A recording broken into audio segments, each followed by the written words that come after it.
Now I would like to discuss 你好, the solution to our economic plight.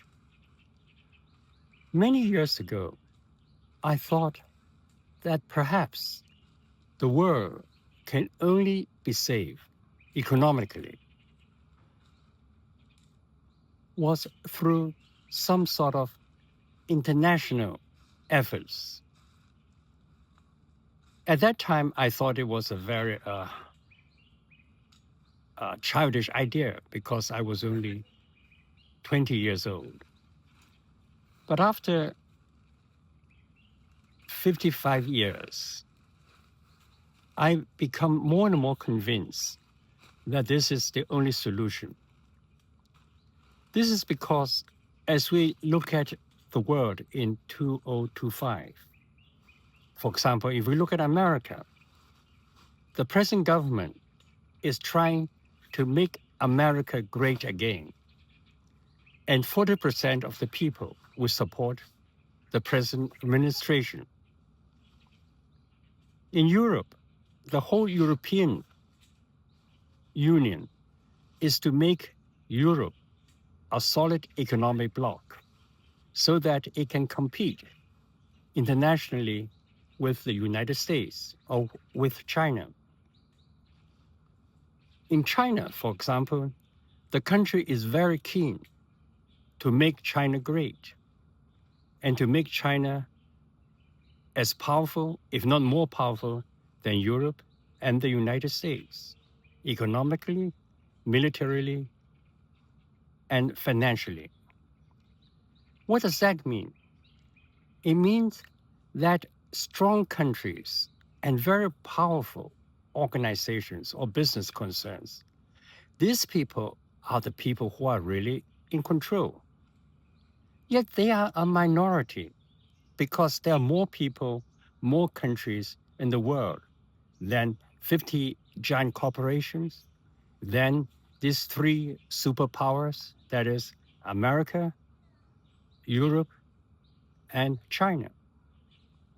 Yet these superpowers, especially the United States, Russia, and China, they have the rights to veto key issues at the United Nations. Their financial contribution is also very important because without their support, even the United Nations and many world aid organizations will not be able to survive. And we can see ample examples in the news today. So 50 years ago, I thought that the world really need a proper international union. That is, all the people on earth and all the nations should have one vote in deciding the fate of the world. We cannot allow just one nation, one economy,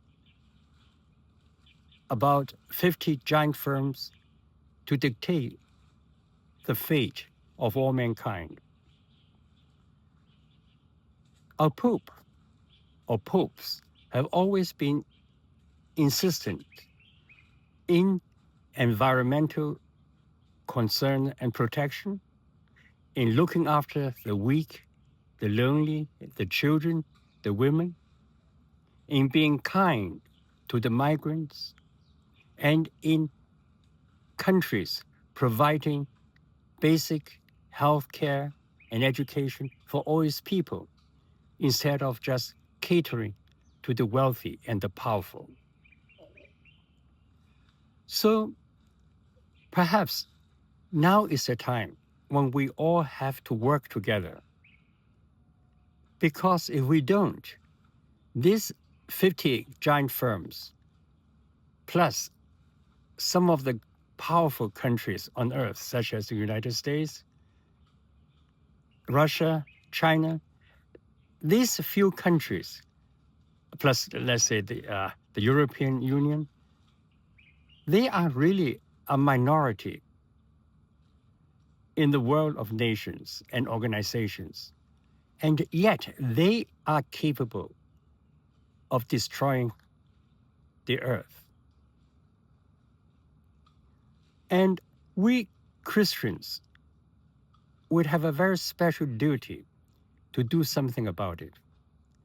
As I pointed out earlier, one of our problems is that we were very much influenced by the teaching of the disciples of Christ and the apostles in the first century. Because, as I told you earlier, that we were very much concerned with our personal sanctity, with our attaining heaven, with our looking forward to a better world through the second coming of Christ, which was the theology of the Christian church in the first century. Christ did not come again in the first century. The world has become larger. The Roman Empire has collapsed. And now we are facing the plight and the possibility of the destruction of the earth because a few strong countries and maybe 50 giant corporations, they're really the minority, and yet they control the fate of mankind. They have the power to veto key measures to save mankind in the United Nations. They can allow or disallow a war to continue if they use their power of veto. If they do not contribute to the funds of the United Nations might not even function. Many of the AIDS projects are in the hands of these powerful groups. And finally, any systemic efforts to save mankind might be useless in view of their veto powers and their financial contribution.